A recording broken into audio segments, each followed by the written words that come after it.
Le livre de la Genèse, premier livre de la Bible, raconte les origines du monde et de l'humanité.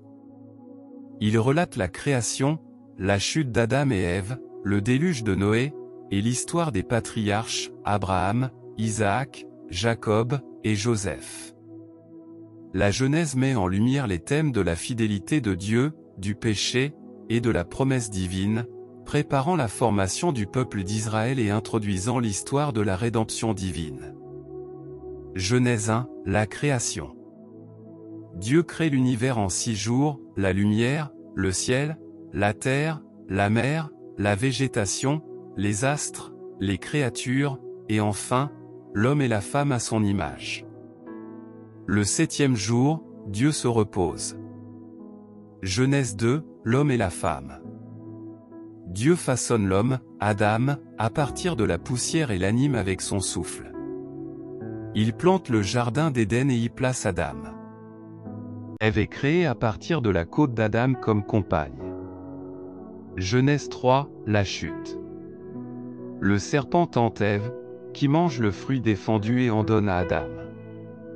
Dieu les confronte et les chasse du jardin d'Éden. Le péché entre dans le monde et entraîne des conséquences pour l'humanité.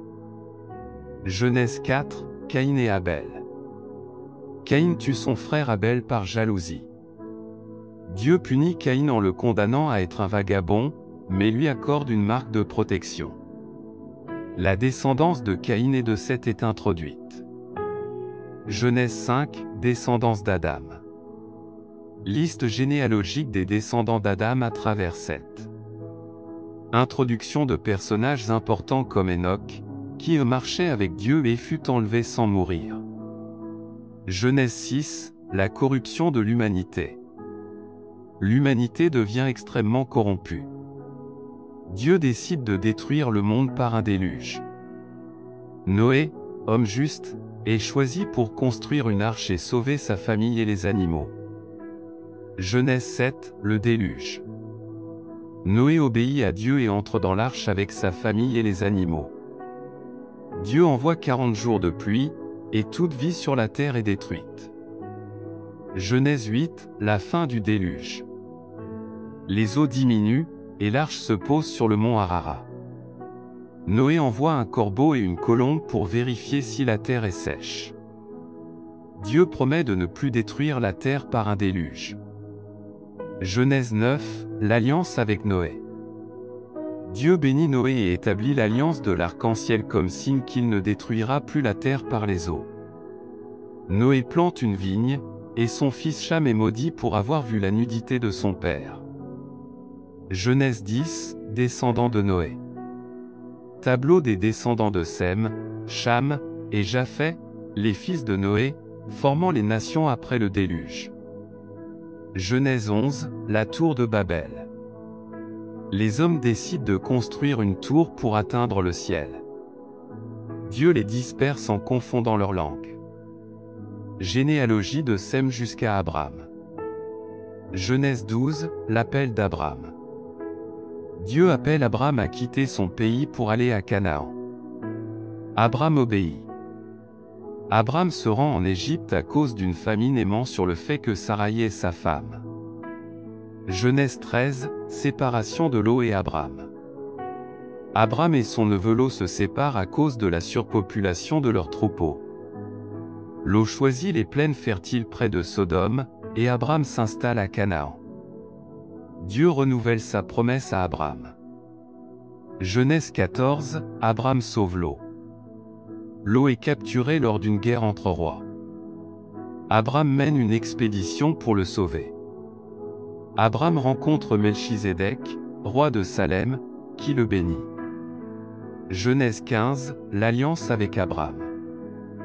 Dieu fait une alliance avec Abraham et lui promet une descendance aussi nombreuse que les étoiles. Abraham croit en Dieu, et cela lui est compté comme justice. Genèse 16, Agar et Ismaël. Saraï, stérile, donne sa servante Agar à Abraham pour avoir un enfant. Agar donne naissance à Ismaël. Genèse 17, alliance de la circoncision. Dieu change le nom d'Abraham en Abraham et celui de Saraï en Sarah. Dieu institue la circoncision comme signe de l'alliance et promet un fils à Sarah, Isaac. Genèse 18, visite des 3 hommes. 3 hommes, des anges, visitent Abraham et annoncent que Sarah aura un fils dans 1 an. Dieu révèle à Abraham qu'il va détruire Sodome et Gomorrhe. Abraham plaide pour épargner la ville s'il s'y trouve des justes. Genèse 19, destruction de Sodome et Gomorrhe. 2 anges sauvent Lot et sa famille avant la destruction de Sodome et Gomorrhe par le feu. La femme de Lot se retourne et est changée en statue de sel. Genèse 20, Abraham et Abimélec. Abraham ment à Abimélec, roi de Guérar, en disant que Sarah est sa sœur. Dieu intervient et protège Sarah. Genèse 21, naissance d'Isaac et départ d'Ismaël. Isaac naît de Sarah comme Dieu l'avait promis. Agar et Ismaël sont envoyés loin d'Abraham, mais Dieu promet de faire d'Ismaël une grande nation. Genèse 22, le sacrifice d'Isaac. Dieu met Abraham à l'épreuve en lui demandant de sacrifier Isaac. Abraham obéit, mais Dieu l'arrête et fournit un bélier à sacrifier. Genèse 23, mort de Sarah. Sarah meurt à l'âge de 127 ans. Abraham achète un champ à Hébron pour l'enterrer.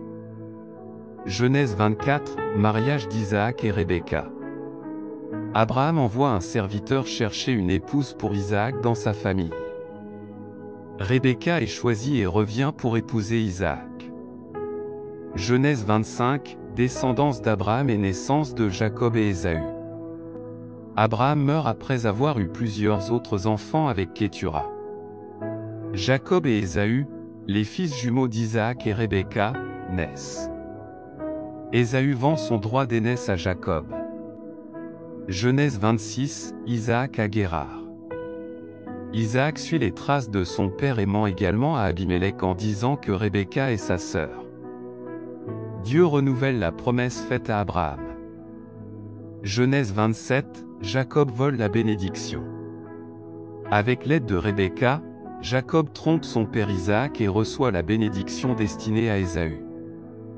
Genèse 28, l'échelle de Jacob. Jacob fuit vers la maison de Laban et a une vision d'une échelle reliant la terre au ciel. Dieu lui renouvelle la promesse d'Abraham.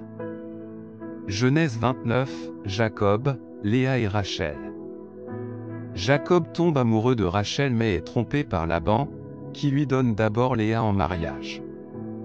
Jacob finit par épouser Rachel après 14 ans de service. Genèse 30, naissance des fils de Jacob. Jacob a 12 fils et une fille avec Léa, Rachel, et leur servante Bilha et Zilpa. Ces fils deviendront les ancêtres des 12 tribus d'Israël. Genèse 31, fuite de Jacob. Jacob fuit Laban avec sa famille après détention. Dieu lui commande de retourner en Canaan. Genèse 32, lutte de Jacob avec Dieu. Sur le chemin du retour, Jacob lutte avec un homme mystérieux, souvent identifié comme Dieu, et reçoit le nom Israël. Genèse 33, réconciliation avec Ésaü. Jacob se réconcilie avec Ésaü, et ils se séparent en paix. Genèse 34, massacre de Sichem. Les fils de Jacob vengent le viol de leur sœur Dina en massacrant les hommes de Sichem. Genèse 35, retour à Béthel et mort de Rachel. Jacob retourne à Béthel, où Dieu renouvelle sa promesse. Rachel meurt en accouchant de Benjamin. Genèse 36, descendance d'Ésaü. Généalogie des descendants d'Ésaü, devenus les Édomites. Genèse 37, Joseph vendu par ses frères. Joseph, fils préféré de Jacob, est vendu comme esclave en Égypte par ses frères jaloux. Genèse 38, histoire de Juda et Tamar, suite. Tamar, déguisée en prostituée, a des relations avec Juda et donne naissance à 2 fils, dont Pérez, qui sera un ancêtre du roi David et de Jésus. Genèse 39, Joseph en Égypte. Joseph, vendu en Égypte, devient serviteur dans la maison de Potiphar, un officier de Pharaon. La femme de Potiphar tente de séduire Joseph. Il résiste, mais elle l'accuse faussement, et Joseph est jeté en prison. Genèse 40, Joseph interprète des rêves en prison. En prison, Joseph interprète les rêves de deux serviteurs de Pharaon, le chef des échansons et le chef des panetiers. Joseph annonce au premier qu'il sera rétabli dans ses fonctions, et au second qu'il sera exécuté. Cela se réalise comme prévu. Genèse 41, Joseph interprète le rêve de Pharaon. Pharaon fait un rêve que personne ne peut interpréter. Le chef des échansons se souvient de Joseph et le recommande. Joseph, par la grâce de Dieu, interprète le rêve de Pharaon, cette année d'abondance suivie de cette année de famine. Impressionné, Pharaon fait de Joseph le gouverneur d'Égypte, responsable de gérer la nourriture pendant les années d'abondance pour préparer les années de famine. Genèse 42, les frères de Joseph en Égypte. Pendant la famine, les frères de Joseph viennent en Égypte pour acheter du blé sans savoir que Joseph est gouverneur. Joseph les reconnaît mais cache son identité. Il les accuse d'être des espions et exige qu'ils ramènent leur plus jeune frère, Benjamin, comme preuve de leur honnêteté. Genèse 43, retour en Égypte avec Benjamin. Les frères retournent en Égypte avec Benjamin. Joseph les accueille avec un grand festin, mais il n'a toujours pas révélé son identité. Genèse 44, la coupe d'argent dans le sac de Benjamin. Joseph met à l'épreuve ses frères en cachant sa coupe d'argent dans le sac de Benjamin et les accuse de vol. Judas plaide pour la vie de Benjamin et offre de prendre sa place comme esclave. Genèse 45, Joseph révèle son identité. Ému par le plaidoyer de Judas, Joseph révèle enfin son identité à ses frères et leur pardonne. Il leur dit que Dieu a permis tout cela pour sauver leur famille. Il leur demande de faire venir leur père, Jacob, et toute leur famille en Égypte. Genèse 46, Jacob descend en Égypte. Jacob, Israël, part en Égypte avec toute sa famille pour rejoindre Joseph. Dieu réaffirme sa promesse à Jacob, lui assurant qu'il fera de sa descendance une grande nation. Genèse 47, Joseph gère la famine. Pharaon accueille la famille de Joseph et leur donne la meilleure partie du pays, la région de Goshen. Pendant la famine, Joseph administre les ressources de l'Égypte avec sagesse, ce qui renforce encore le pouvoir de Pharaon. Genèse 48, bénédiction des fils de Joseph. Jacob, sur son lit de mort, bénit les deux fils de Joseph, Éphraïm et Manassé. Il accorde la plus grande bénédiction à Éphraïm, le plus jeune, en dépit de la tradition de donner la bénédiction au fils aîné. Genèse 49, bénédiction des 12 fils de Jacob. Jacob bénit chacun de ses 12 fils et prophétise leur avenir et celui de leurs descendants. Judas reçoit une bénédiction particulière, annonçant qu'un roi sortira de sa descendance, préfiguration du roi David et de Jésus-Christ. Genèse 50, mort de Jacob et de Joseph. Jacob meurt et est enterré à Hébron dans la caverne de Macpéla, aux côtés d'Abraham et Isaac. Après la mort de leur père, les frères de Joseph craignent sa vengeance, mais Joseph les rassure en disant « Vous aviez médité de me faire du mal, Dieu l'a changé en bien ». Joseph meurt à l'âge de 110 ans, après avoir demandé que ses os soient ramenés en Canaan lorsque Dieu fera sortir les Israélites d'Égypte. Conclusion. Le livre de la Genèse se termine avec la mort de Joseph, marquant la fin de l'histoire des patriarches et préparant le contexte pour le livre de l'Exode. Genèse raconte la création du monde, la chute de l'humanité, et la formation du peuple d'Israël à travers les histoires d'Abraham, Isaac, Jacob et Joseph.